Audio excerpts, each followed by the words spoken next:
ఓం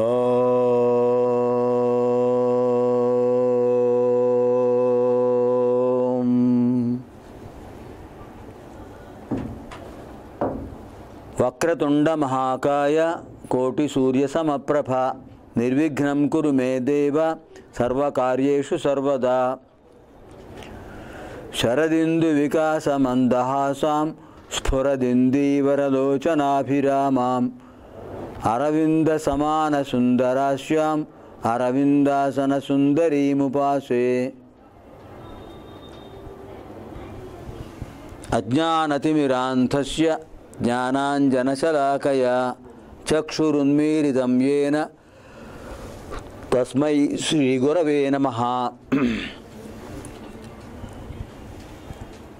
వ్యాసం వసిష్ఠనప్తారం శక్తేః పౌత్రమకల్మషం పరాశరాత్మజం వందే శుకతాతం తపోనిధిం. శృతిస్మృతిపురాణానాం ఆలయం కరుణాలయం నమామి భగవత్పాదం శంకరం లోకశంకరం. నారాయణం నమస్కృత్య నరం చైవ నరోత్తమం దేవీం సరస్వతీం వ్యాసం తతో జయముదీరయేత్. అష్టాదశ పురాణేషు వ్యాసస్య వచనద్వయం పరోపకారః పుణ్యాయ పాపాయ పరపీడనం.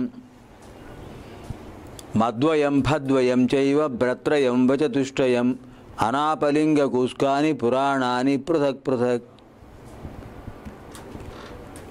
ఓం ప్రసార మాధ్యమ ద్వారా ప్రసారీభూత అష్టాదశ మహాపురాణాంతర్గత శ్రీ మార్కండేయ మహాపురాణ ప్రవచన కార్యక్రమాయ సంస్కృత భాషా జిజ్ఞాసుభ్యః సర్వేభ్యः సందర్శక మహాశయేభ్యः శుభస్వాగతం.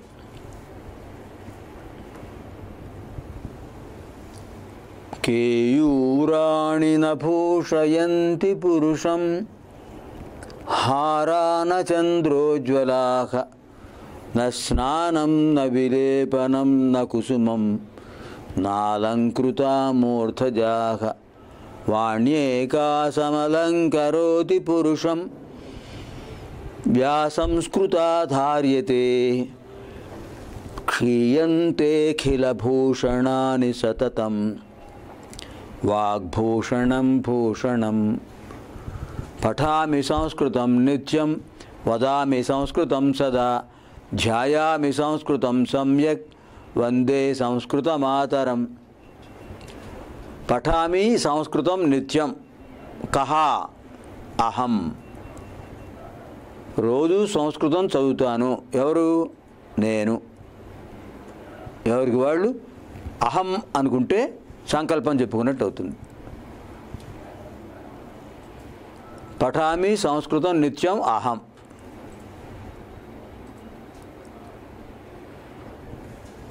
వదామి సంస్కృతం సదా అహం. ఎప్పుడు సంస్కృతం మాట్లాడతాను నేను. ధ్యాయామి సంస్కృతం సమ్యక్ అహం. ఎల్లప్పుడూ సంస్కృత భాషను మననం చేస్తూ ఆరాధిస్తూ ఉంటాను నేను. 4వ పాదంలో ఇచ్చారు క్రియాపదం. వందే సంస్కృత మాతరం. సంస్కృత మాతకు నమస్కారం చేస్తున్నాను. ఇక్కడ కూడా ఆకాంక్షలో కహ అని ప్రశ్న వేసుకుంటే అహం అనే సమాధానం వస్తుంది. అంటే సరళమైన వాక్యాల్లో పెట్టాలంటే ముందు కర్త తెచ్చుకోవాలి, క్రియ చివరికి రావాలి. అహం సంస్కృతం నిత్యం పఠామి, అహం సంస్కృతం సదా వదామి, అహం సంస్కృతం సమ్యక్ ధ్యాయామి, వందే సంస్కృత మాతరం. సంస్కృత మాతరం వందే. సంస్కృత మాతకు నమస్కారము. సంస్కృతస్య ప్రసారాయ నైజం సర్వం దదామ్యహం. సంస్కృతస్య సదా భక్తః వందే సంస్కృత మాతరం. సంస్కృత భాషా ప్రచారానికి నేను సర్వం సమర్పిస్తాను. సంస్కృత భాషకు నేను భక్తుణ్ణి గనక ఆ సంస్కృత భాషా సరస్వతి దేవికి నమస్కారం. సంస్కృతస్య కృతే జీవన్ సంస్కృతస్య కృతే యజన్ ఆత్మానమాహుతం మన్యే వందే సంస్కృత మాతరం. సంస్కృతం కోసమే జీవిస్తూ, కృతి అంటే కొరకు, జీవనం అంటే జీవించడం, సంస్కృతం కొరకే జీవించచ్చు. సంస్కృతస్య కృతే జీవన్ సంస్కృతస్య కృతే యజన్. సంస్కృతం కోసమే నేను ఆరాధన, నా ఆరాధన అంతా సంస్కృతం కోసమే. యజన అంటే ఆరాధించుట, యజ్ఞం చేయుట కూడా ఆరాధన లాంటిదే కనుక అక్కడ ఆ పదం వాడుతుంటారు.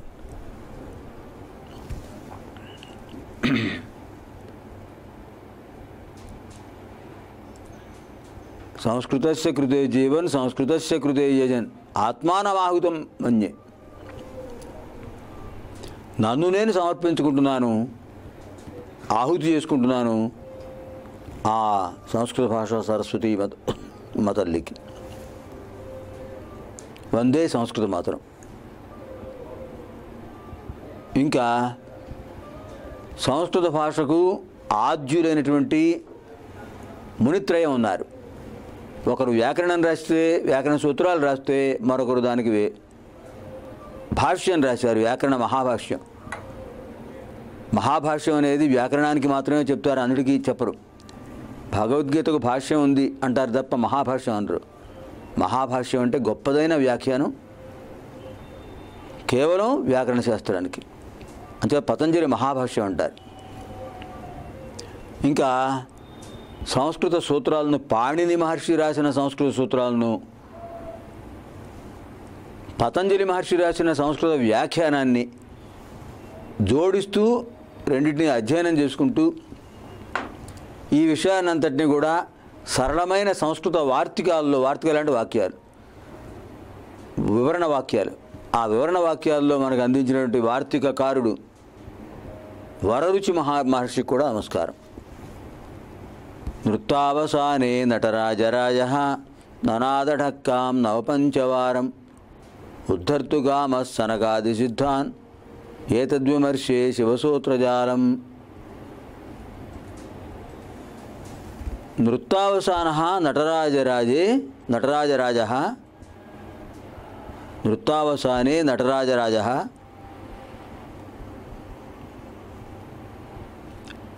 నవపంచవారం ఢక్కాం ననాద. ఇంతవరకు వాక్యం అయిపోయింది. నాట్యం అయిపోయిన తర్వాత నటరాజస్వామి తన డమరుకాన్ని మోగించి 14 నాదాలు సృష్టించాడు. ఉద్ధర్తుగామ సనకాది సిద్ధాన్ని ఏతద్విమర్శే శివసూత్రజాలం. ఈ చతుర్దశ మహేశ్వర సూత్రాల ద్వారా వీళ్ళకి సంస్కృత భాష ప్రాథమిక పరిజ్ఞానం కల వాళ్లకు వ్యాకరణ నియమాలు ఏర్పడ్డాయి. నా శ్రేయో నియమం వినా, ఒక నియమం, నిష్ఠ, కట్టుబాటు లేకపోతే శుభం కలగదు. అందుకని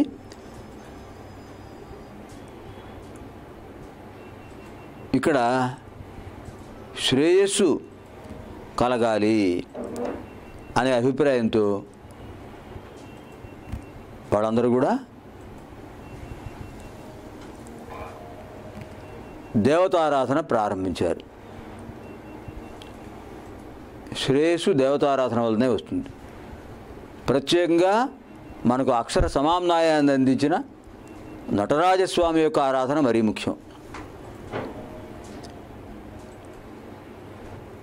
పూర్ణిమ నాడు కృత్తికా నక్షత్రంలో పూర్ణచంద్రుడు ప్రవేశించేటటువంటి కార్తీక మాసం ఓం నమ శివాయ పంచాక్షరి మంత్రాలతోనూ, ఓం నమో నారాయణాయ అష్టాక్షరి మంత్రాలతోనూ శివకేశవాలయాలు మారుమ్రోగుతూ ఉంటుంటాయి. అటువంటి భగవంతుడి ఆధారంగానే భగవంతుడి యొక్క నిర్ణయాత్మకమైన జ్ఞానాన్ని నిన్న పొంది నిన్నటి రోజు కార్యక్రమంలో భగవంతుడి యొక్క అనుగ్రహం పొంది ఇవాళ నటరాజస్వామిని ఆరాధించి ఒకసారి జ్ఞాపకం చేసుకుని కథలో ప్రవేశిద్దాం. హ్యః కార్యక్రమే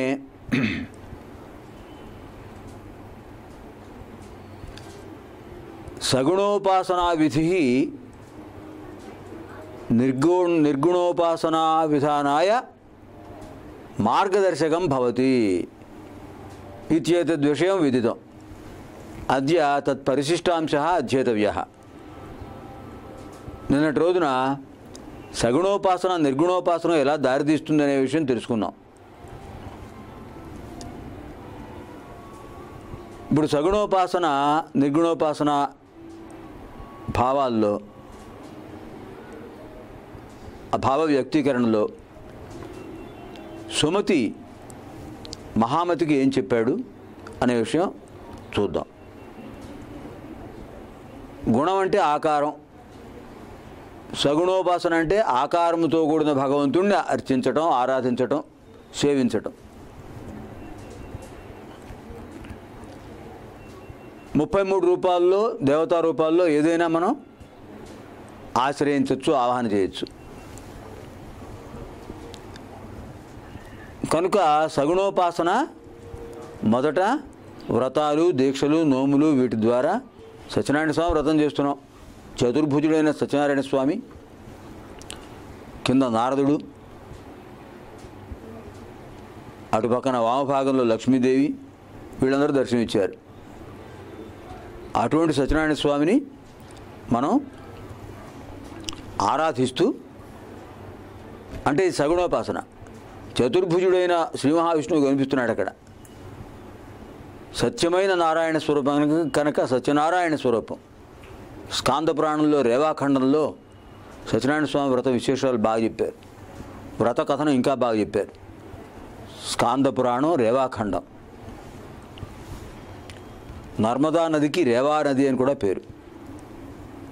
ఆ ఖండంలో నర్మదా నదీ తీరంలో విశేషాలను కూడా చెప్తారు కనుక దానికి ఆ పేరు పెట్టారు. ఇక్కడ సగుణోపాసన చేసి సిద్ధి పొంది నిర్గుణోపాసనలో విగ్రహారాధనకు అవకాశం ఇవ్వకుండా ఎదురుగా భగవంతుడు కనిపిస్తున్నట్టే, తేజరూపుడు కనిపిస్తున్నట్టే ఆ భావన చేయాలి.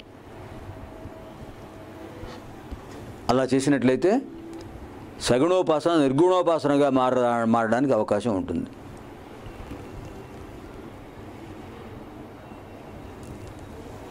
ఈ విధంగా నిర్గుణోపాసనకు సగుణోపాసన దారి తీస్తుంది అని చెప్పి ఉదాహరణ చెప్పాడు ఆయన.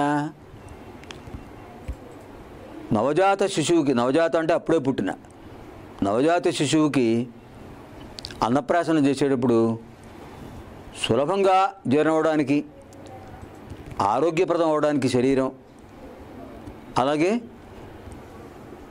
ఆ దేహంలో ఉన్న మూలాధార, స్వాధిష్టాన, మణిపూర, అనాహత, విశుద్ధి, ఆజ్ఞ చక్రాలు, ఆ పైన ఉన్న సహస్రార చక్రం వికసితం అవ్వడానికి, వికాసం పొందడానికి గుడోపహార, గుడ సహిత గోక్షీరాన్నం భగవంతుడికి ప్రసాదం నైవేద్యం పెట్టి మనం ప్రసాదంగా స్వీకరించాలి. అలా స్వీకరించడం వల్ల వ్యాధి నిరోధక శక్తి పెరుగుతుంది. ఒక గొప్ప ఉన్నత స్థితికి ఆ శిశువు చేరుకుంటాడు. అందుకనే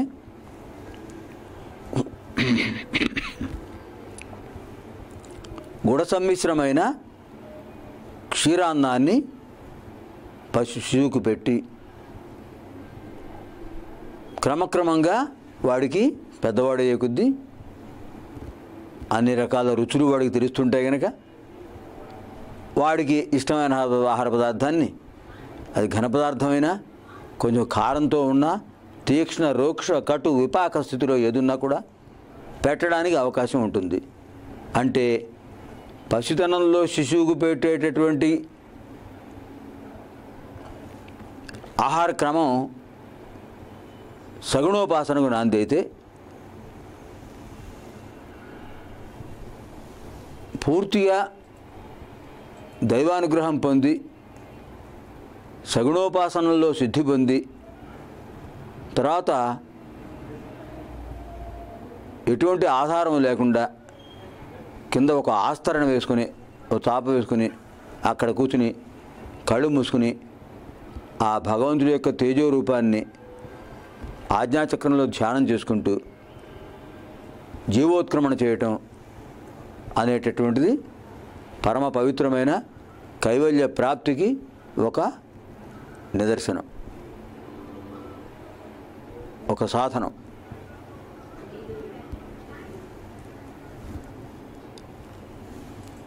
అదే రామకృష్ణ పరమహంస వివేకానందుడికి చెప్పాడు. నరేంద్రుడు విగ్రహారాధన ఒప్పుకునేవాడు కాదు మొదట్లో.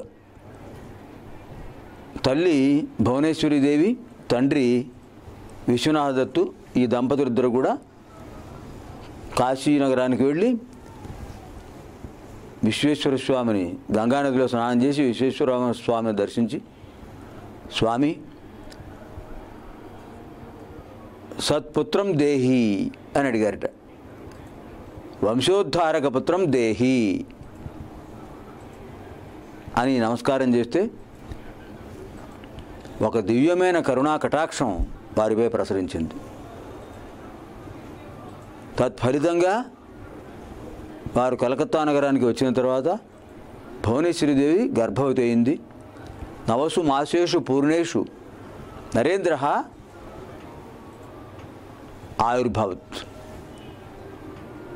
ఆవిరభూత్. 9 మాసాలు నిండిన తర్వాత ఆ పరమేశ్వరుడి యొక్క అంశగా, పరమేశ్వరుడు ప్రతిరూపంగా ఆవిర్భవించాడు నరేంద్రుడు. నరాణామింద్ర నరేంద్ర, నరుల్లో గొప్పవాడు అనే పేరుతో ఆ పేరు పెట్టింది భువనేశ్వరీదేవి, తండ్రి విశ్వనాథ దత్తు.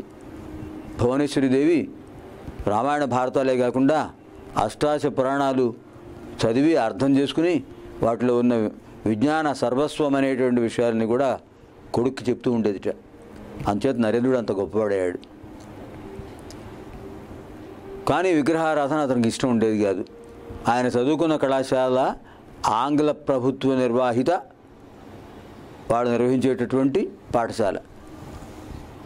అక్కడ అధ్యాపకులు, కళాశాల అధ్యక్షులు మొత్తం ఆంగ్లేయులు కనుక వాళ్లకు విగ్రహారాధన ఉండదు. ఆ భావాలు నరేంద్రుడిపై ప్రసరించాయి. కాలక్రమంలో పరమహంసను కలుసుకున్నాడు, పరమహంస శిష్యుడయ్యాడు. అప్పటికి ఆయనకి బిఏ, కలకత్తా విశ్వవిద్యాలయంలో బిఏ డిగ్రీ పరీక్ష పూర్తయిపోయింది, రాశాడు. రాసిన తర్వాత గురువుగారి దగ్గరికి వచ్చి నమస్కారం చేశాడు. ఈ లోపల కుటుంబంలో చాలా పరిణామాలు జరిగాయి. అప్పటి వరకు శ్రీమంత కుటుంబం, ఆగర్భ శ్రీమంతమైనటువంటి ఆ కుటుంబం ఒకసారిగా విచ్ఛిత్తి పొందింది. కారణం ఏంటంటే అకస్మాత్తుగా విశ్వనాథ దత్తు గారు కాలం చేశారు. ఆయన సింహంలాగా ఇంటిని నిర్వహిస్తున్నప్పుడు అందరూ ఎవరికి వాళ్ళు ఎంతోమంది రోజు అతిథులు అభ్యాగతులు వచ్చి భోజనం చేసి వెళ్ళేవాళ్ళట. కాశీ అన్నపూర్ణాదేవిలాగా ఆ తల్లి భువనేశ్వరీదేవి వచ్చిన వాళ్ళందరికీ వడ్డిస్తూ ఉండేదిట. ఏ సమయంలో ఎప్పుడు ఎవరు అతిథులు వచ్చినా కూడా వడ్డిస్తూనే ఉండేది పాపం ఆవిడ, కాశీ అన్నపూర్ణాదేవి. ఆమె అనుగ్రహం ఉన్న ఒక గొప్ప మహిళ ఆ తల్లి, ఆ ఇల్లాలు.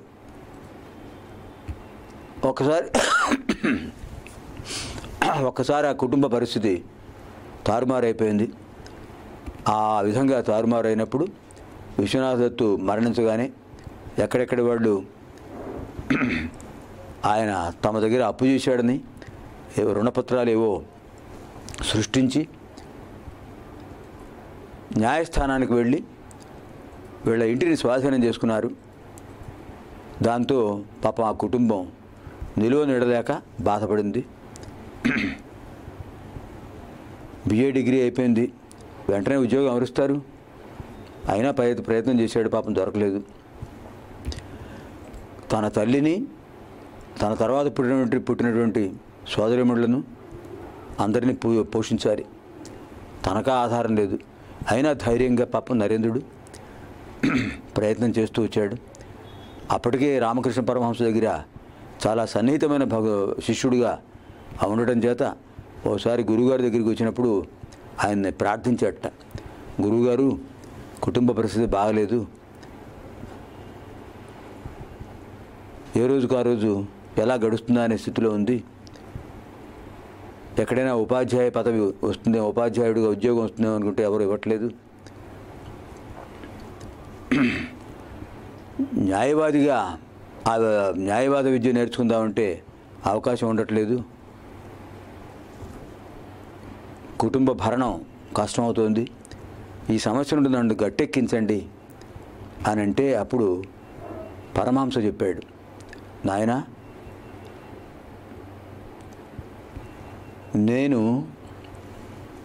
నాకేం కావాలన్నా కూడా అమ్మవారిని ప్రార్థిస్తూ ఉంటాను. ఆ అమ్మ నా తల్లి కాళికాదేవి. కలకత్తాలో బేలూరు మఠంలో కాళికాదేవి ఆలయం చాలా విశిష్టమైనది. ఆ ఆలయానికి చాలామంది అర్చకులు ఉన్నారు. ప్రధాన అర్చకుడు రామకృష్ణ పరమహంస. ఆయన ప్రతిరోజు అమ్మవారికి అర్చన చేస్తుండేవాడు. త్రికాల పూజలు, త్రిసంధ్యా సమావేశం, త్రిసంధ్యా సమయాల్లోనూ షోడశోపచార పూజ చేసేవాడు. అమ్మవారికి నివేదన చేసేవాడు. అమ్మవారు తినకపోతే ఒప్పుకునేవాడు కాదు. అంత పరమభక్తుడు. అతని కోసం అమ్మవారు ఆ పదార్థం తీసుకునేదిట. అమ్మవారితో మాట్లాడేవాడు. గంభీరమైనటువంటి సమున్నతమైన కాళికాదేవి విగ్రహం. ఆ విగ్రహంతో మాట్లాడుతుండేవట రామకృష్ణ పరమహంస. మొదట్లో చూసేవాళ్ళందరూ కూడా ఇతనికి ఏమైనా ఉన్మాదం ఉందేమో, పిచ్చి ఉందేమో, మతి భ్రమించిందేమో అనుకున్నారు. తర్వాత ఆయన యొక్క ధ్యానం, ఆయన యొక్క మహిమ తెలుసుకుని ఆయనకు నమస్కారం చేస్తుండేవాడు. పాద నమస్కారాలు చేస్తుండేవాడు ఆయనకి. ఎవరైనా వ్యాధిగ్రస్తులు వస్తే అమ్మా వాళ్ళని కరుణించు అని అమ్మవారి ప్రసాదం ఇచ్చేవారు ఆయన. వాళ్ళకి వ్యాధి పోయేది. పేదవాళ్ళు ఎవరైనా వస్తే అమ్మవారి అనుగ్రహం కల్పించి వాళ్లకు ధనాధికారు వచ్చేట్టుగా చేసేవాడు ఆయన. ఆ విధంగా అమ్మవారి యొక్క అనుగ్రహాన్ని అందరికీ పంచిన మహాభక్తుడు, పరమ భక్తాగ్రేసరుడు పరమహంస. ఆయన నరేంద్రుడికి ఏ విధంగా జ్ఞానోపదేశం చేశాడనేది రేపటి కార్యక్రమంలో మనం తెలుసుకుందాం. అపుత్రా పుత్రిణస్సంతు పుత్రిణస్సంతు పౌత్రిణః అధనా సధనాస్సంతు జీవంతు శరదాం శతం సర్వేత్ర సుఖినస్సంతు సర్వే సంతు నిరామయాః సర్వే భద్రాణి పశ్యంతు మా కశ్చిత్ దుఃఖభాగ్ భవేత్. ఓం పూర్ణమదః పూర్ణమిదం పూర్ణాత్ పూర్ణముదచ్యతే పూర్ణస్య పూర్ణమాదాయ పూర్ణమేవావశిష్యతే. సహనావవతు సహనౌ భునక్తు సహ వీర్యం కరవావహై తేజస్వినావధీతమస్తు మా విద్విషావహై. అసతో మా సద్గమయ తమసో మా జ్యోతిర్గమయ మృత్యోర్మా అమృతం గమయ. ఓం శాంతి శాంతి శాంతి. దివ్యాం భవ్యాం సుబోధాం చ శుద్ధాం అర్థప్రదాయినీం జననీం బహుభాషాణాం వందే గీర్వాణ భారతీం. స్వస్తి.